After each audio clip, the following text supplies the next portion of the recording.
Hello everyone, I hope you're doing well.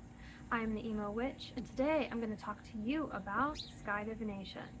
So I was sitting out here on this lovely summer day, just taking in the beautiful sun, beautiful breeze, and all of the bird sounds, and I was just journaling and thinking, it would be a great day for some sky divination. Wouldn't it be fun to do some divination with the pictures of the clouds and the way the birds fly? So that's what we're going to do today. I'm going to take you along with me, and I really hope that you enjoy it.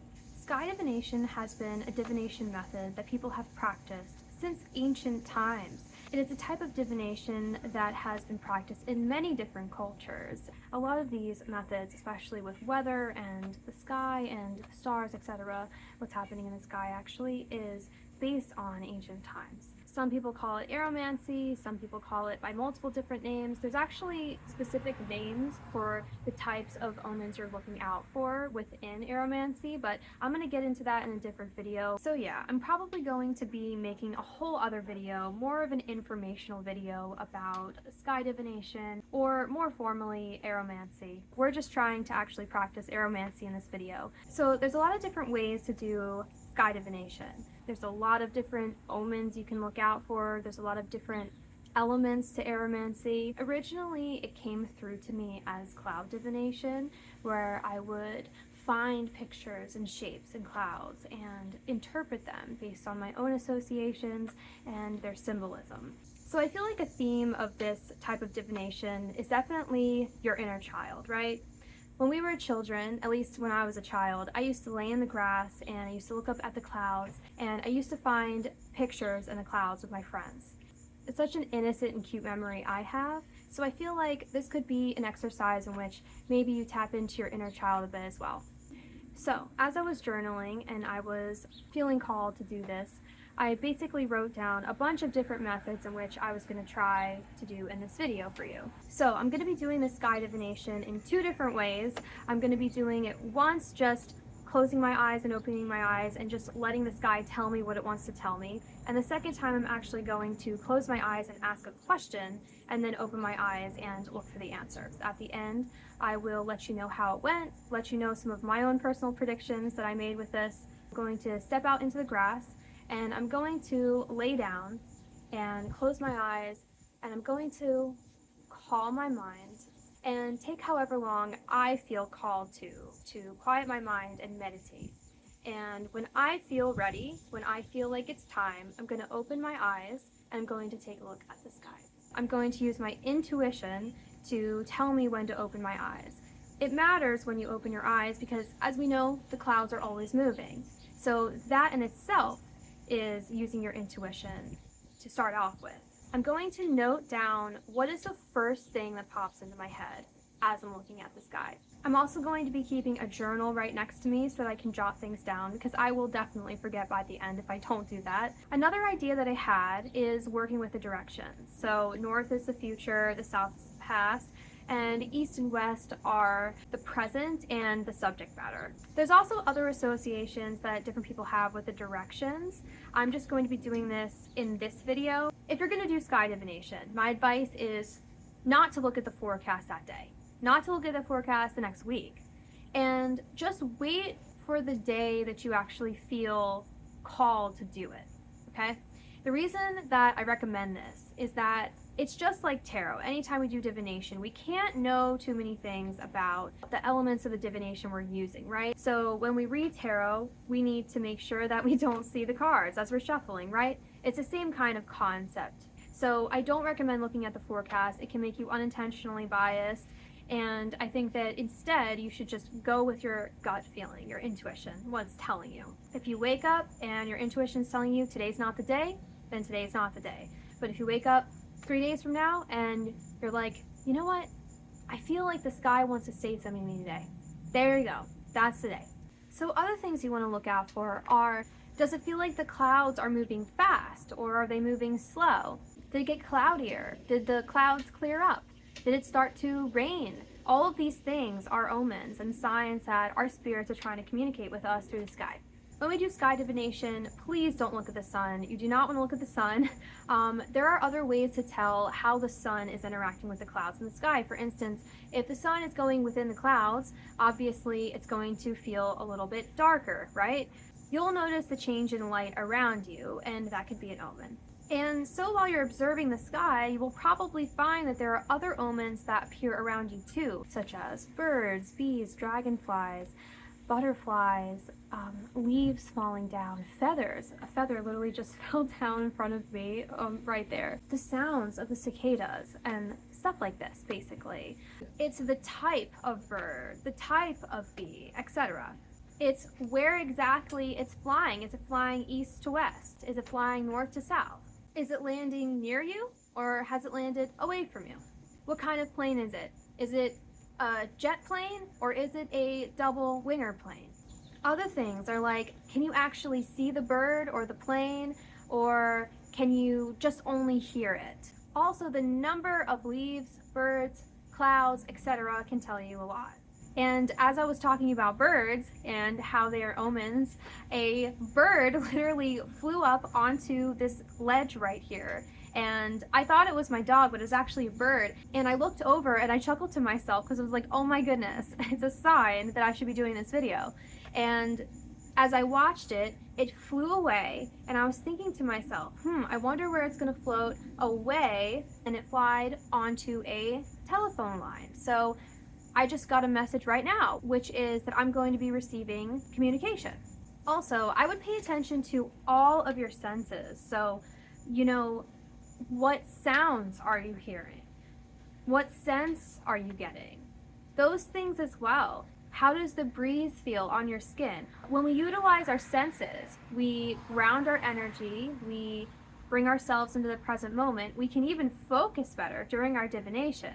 We can find signs from those things as well. So even if it's not in the sky, I highly encourage you to take it as well. Try to tap in and really try to receive the message from that sign in that moment. Take everything in and don't ignore anything. I believe in nature that there are signs that are actually metaphors for messages that we're meant to receive in our life. They're trying to tell us something. And all of these omens, all of these signs and symbols, all of these things that you are looking out for while you're doing this divination, all of those things have personal associations with you and your experiences, which is why I highly recommend that you go with your gut. Connect to that omen, connect to that sign initially, before you go on Google, before you look up the symbolism. From my experience with signs and synchronicities, all of those things are so personal to us. For instance, feathers are a big sign in my family that a deceased relative is nearby looking out for you and protecting you, or has something good in store for you. And for instance, cardinals. Cardinals are a huge sign in my family for deceased loved ones being nearby, watching over you, and sending you a little wink. We all have our own associations with these symbols based on our culture, our background, our experiences, and of course, the subject matter that we are even doing divination for in the first place. If I was closing my eyes and asking the sky, will I be traveling soon to an island, right? To a place in a different country like Europe. And I closed my eyes and I opened my eyes and there was a jet plane going from south to north.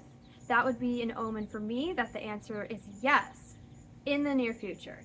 And speaking of plane, can you hear that?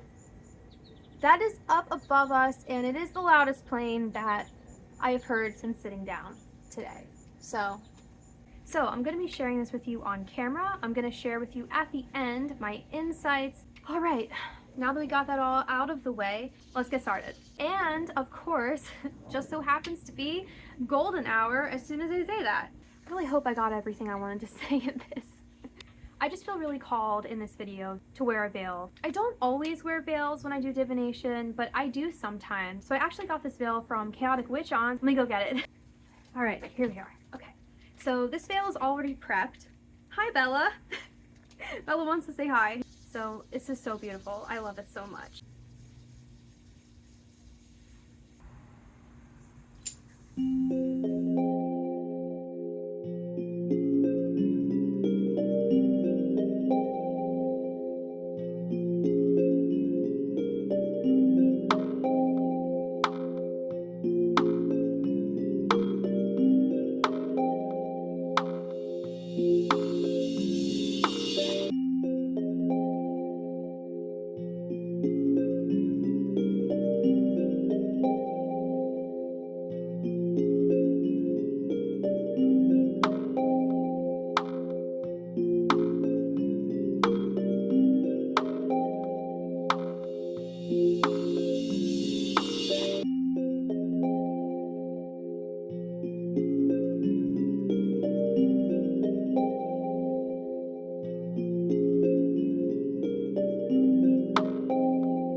basically sat there for a half hour and just watched the sky. What I did was over there in that direction, basically it's north, so I was thinking, okay, well, that's going to be the future. And the clouds are moving west to east, so whatever was in the future, that was moving west to east, so it was going to stay basically in the future.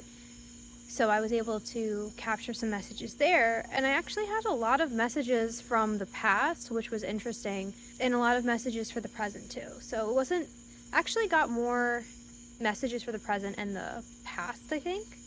But anyway, the sky is actually clearing up now. There's not as many clouds, so that was fun. Okay, so now I'm going to interpret some of the omens that I got.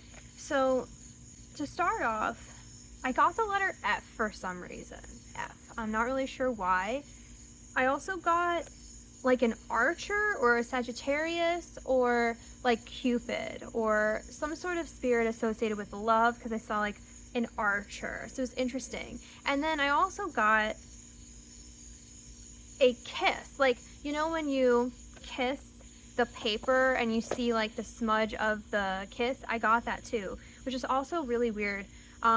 It was actually the first omen I got when I opened my eyes and observed the sky. It was actually more towards the north part of the sky, so I guess it's telling me that this is a future message. So it was like a kiss, like you would kiss the page and you would see the kiss. It was interesting. I just saw like 1:11 on the clock, so maybe there's a lot of love in the future. And what was interesting about this cloud, it's actually two clouds, like the upper lip and the lower lip. What was interesting about this cloud was the fact that it was the only cloud in the sky that had a reddish pink tint to it, which I thought was even more interesting because it was in the shape of like a kiss, and like the kiss emoji or like a kiss on a page, and it was the only cloud in the sky that was like a reddish pink. So like, I thought that was interesting too. There were a lot less clouds when I opened my eyes than when I closed them initially. That's another thing. I also got the number 49. For some reason, when I laid down, I closed my eyes and I was like, okay, how many breaths am I gonna take? Look.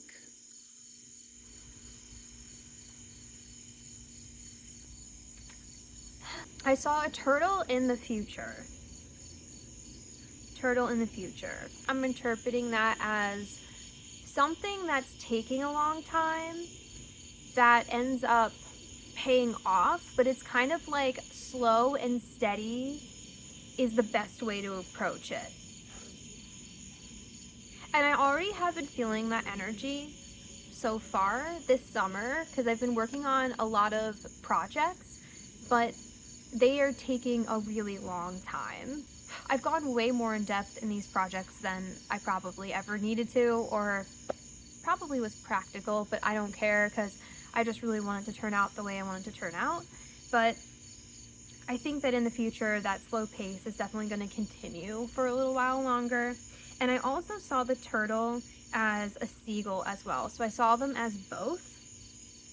They were like in one. First thing that comes to my mind with seagulls is that they're scavengers, that they're looking for things that are kind of like left over. Turtles also are really great for like abundance and prosperity as well.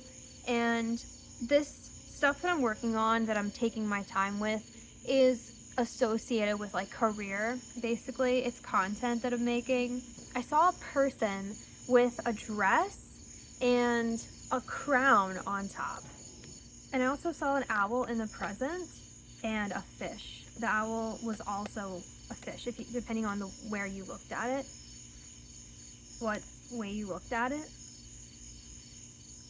So if I looked towards the west, it was an owl. But if I looked at it to the east, it was a fish.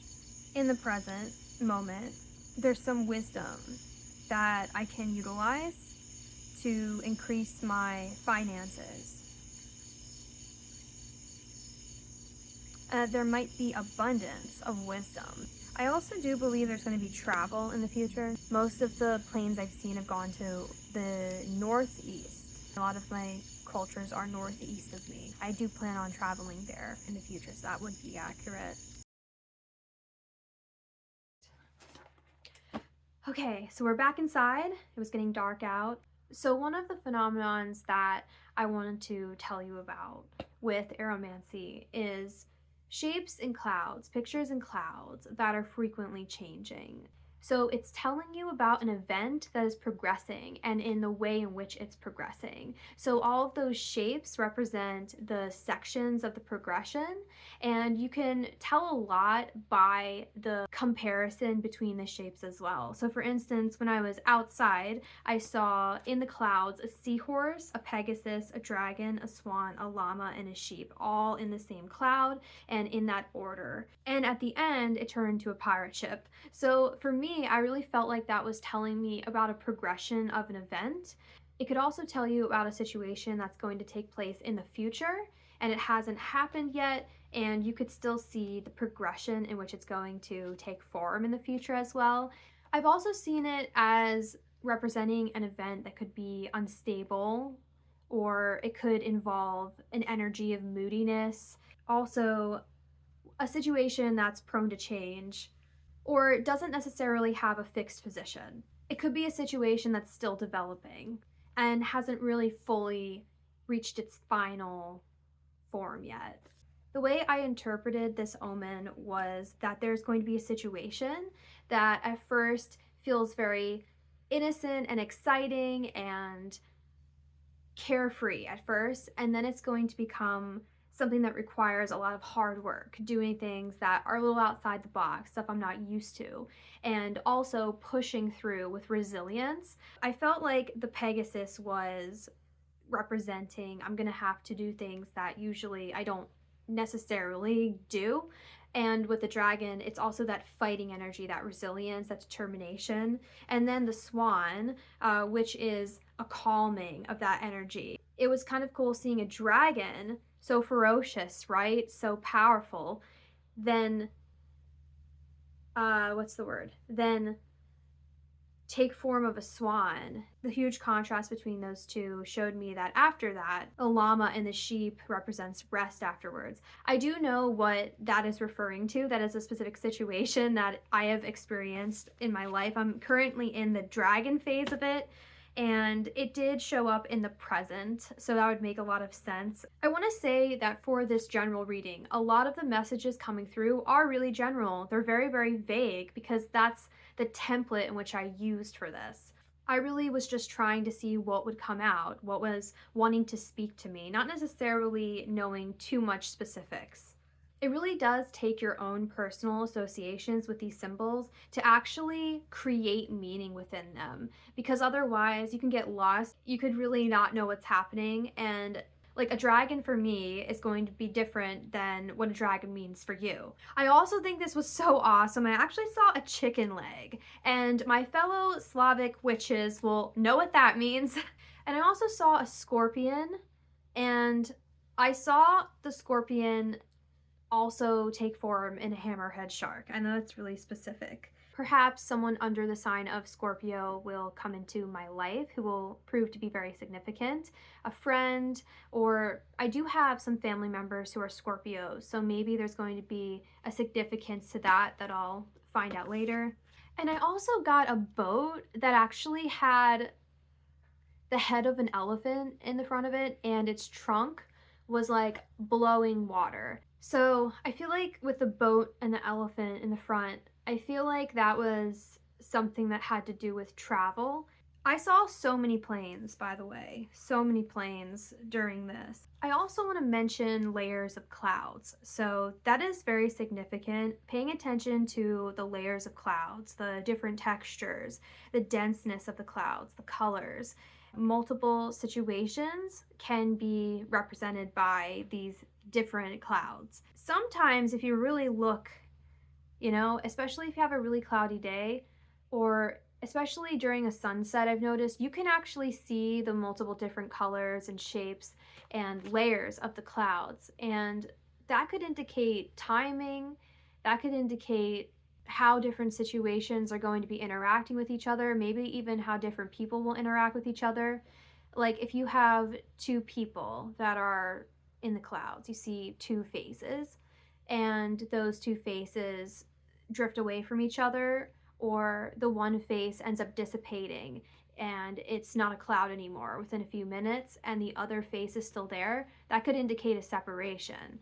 Or if you're noticing one face is very purple and dark blue and dark gray, and the other face is warm colored, like pink and orange from the sunset, that could indicate a connection that's not mutual. And a lot of these omens come through as metaphors. 99% of the time with this, you're not going to get omens that look literal. I kept seeing dragons over and over and over again because my ancestry is very connected to dragons, and I'm a Leo sun, so I really connect to that fire element. There are times when the same omen has meant something different to me, just depending on the situation. And it's very, very subjective depending on the question you're asking as well. I also think I'm going to be taking a trip that's unexpected because I kept hearing planes, but I couldn't see them. And planes that were in the future, particularly, like I could tell they were in the future because I could hear them in front of me, but I couldn't see them. So I really feel like that's an omen that I'm going to have to travel unexpectedly.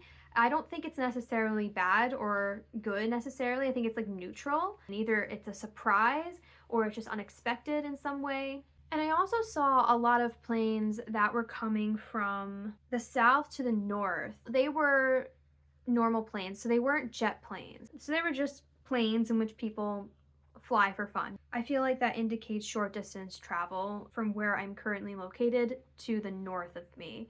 I also saw a mermaid in the future, so maybe I'll encounter one of those spirits, or I'll deepen my relationship with those spirits in the future. Also, I wanted to note something that I found interesting. There was a point in time where I was really done focusing on the past and the present, and I was just looking to the future for predictions. At this point in time, there was still clouds everywhere. As I was focusing on north and the future, the clouds behind me and above me cleared out. I just think that's funny. I also think that could be a metaphor that like focusing on your future can clear up bad memories of the past. The wind was very still. I didn't notice anything significant about the wind. It was pretty much staying the same the whole way through. I will say that a significant gust of wind could mean a sudden change, and depending on how powerful the wind is, it could be a drastic change. I think the more powerful the wind, the more powerful the change, the more powerful the transformation of a situation or something being done about a situation. And it doesn't necessarily mean good or bad as well. I also want to note that just because you see dark clouds, just because you see rain clouds or it starts to thunder or lightning, if your association with those weather events are negative, then take it how it resonates. For me personally, those events are actually really positive. I consider it to be a sign that one of my spirits is nearby. I work with weather spirits, and I'm going to get into that in a different video. So let's move on to method number 2. When you practice this, you should always give an adequate amount of time for the clouds and the sky to actually develop with your question. So the sky will develop into the answer, and for a short amount of time, it will stay like that, and then it will morph and change and progress as time goes on. And then, you can ask the next question. I asked 3 questions during this method. I noticed that it was becoming sunset. I don't always go with the timing of the day as an omen, but in this case, sunset really seemed to be significant because sunset equals completion. So I thought that was a great omen of a successful grand finale of a cycle of some sort. Again, I didn't notice anything too significant about the wind. It was very, very still. The first question I asked had to do with how many of something is going to happen. So what I saw was in the north, there was almost no clouds, except these 2 small clouds. And these 2 small clouds had the form of a dragon or an eagle and like a round ball next to it. And it looked like the dragon was like shooting out this fireball. And so maybe these 2 are related to each other somehow. So how many of this thing is going to happen in my future? 2. And then I saw like a banner. Last night when I checked my tarot, I asked the same question, and the answer was 3. And the answer this time, when I did the sky divination, was also 3. To support this, I also saw 3 birds heading north. I saw at first 2 planes going south and then a 3rd plane going south. Above me was clear, which symbolized to me that the coast is clear, that I can get started on this, or that there are no barriers for this opportunity, for this situation to unfold. Also, maybe that the situation will go naturally and won't take as much intense effort as it seems. Okay, so now on to the second question that I asked. This was actually a really exciting experience that I had because I really feel like I got a visitation from one of my spirits during this. So after I focused on the question, I observed the sky, and immediately I saw a snake with its mouth wide open, aggressively open, about to bite this fish. So the snake is a connection to one of my spirits. I also saw a wolf sitting on a throne, but then it disappeared as it moved towards the present. Maybe the wolf represents something that needs to go, something that needs to be dissipated, and it will naturally dissipate on its own. The wolf could be a symbol for a lot of different things. I personally like wolves, so maybe it's something that I actually like that I need to get rid of. I also saw Swiss cheese. I don't know. Spirits, what are you trying to say? There was a gold plane and there was a red and white plane. And gold symbolizes success, abundance, money. And red and white symbolizes power, beauty, resilience, success. So that's very specific to me. I'm not going to tell anyone what I asked, but you get the point. I hope you're getting something out of this. I really hope that by me explaining and demonstrating to you what I'm doing, I hope you get something out of it.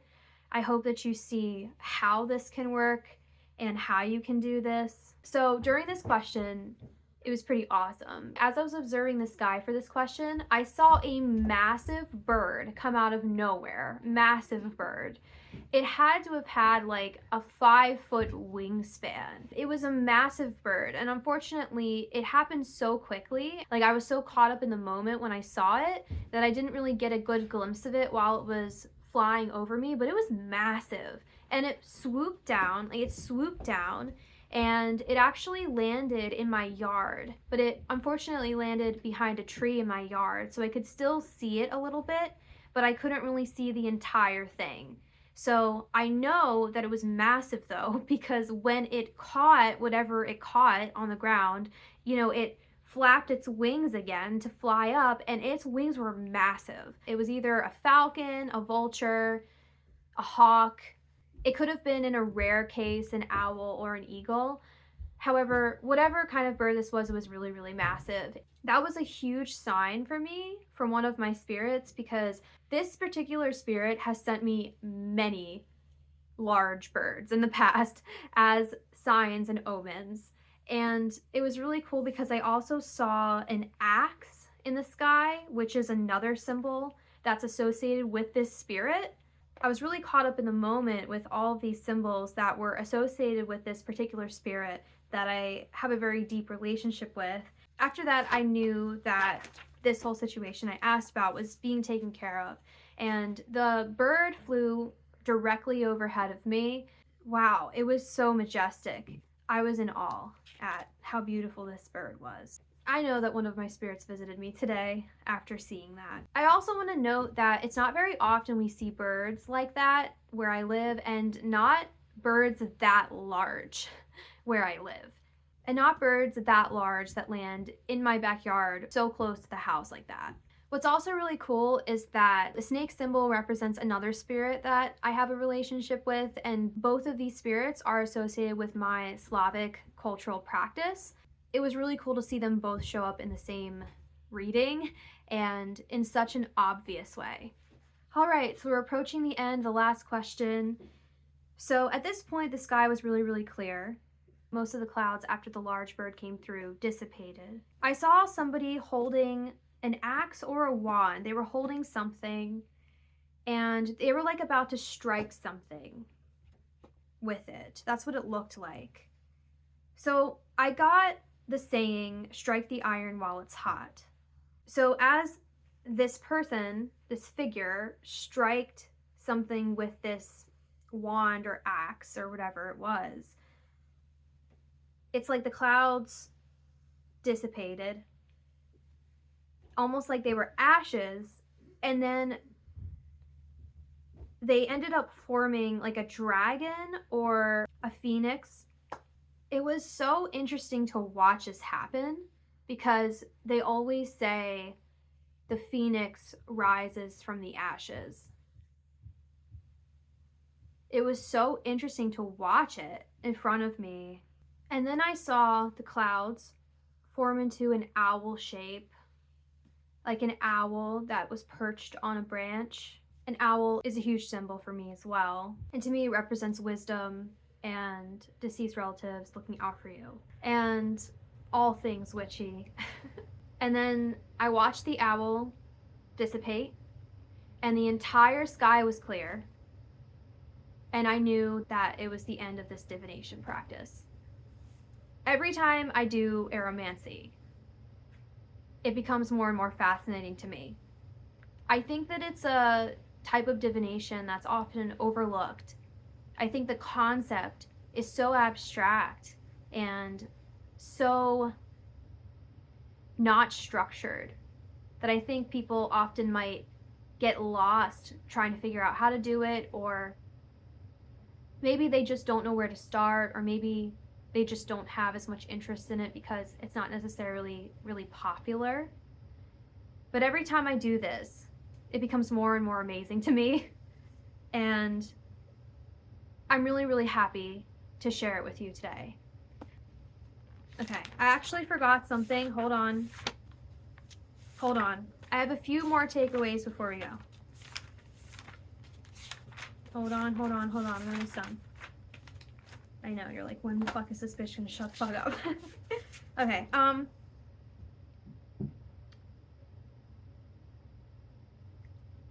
so, aeromancy is a very intricate and complex and abstract divination practice.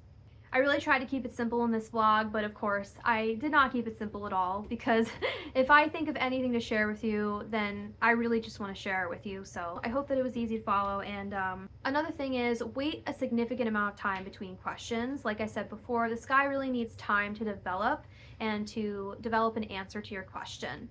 Even if the sky isn't necessarily moving fast that day, it doesn't mean that you're not going to get a message, because the clouds actually deform really quickly. Usually the clouds will move west to east, but not necessarily. And you can find situations in which the clouds aren't moving west to east. It just depends on the day, just depends on where you are in the world. It's hard to do this when you have a lot of trees. So I would say my last bit of advice for aeromancy.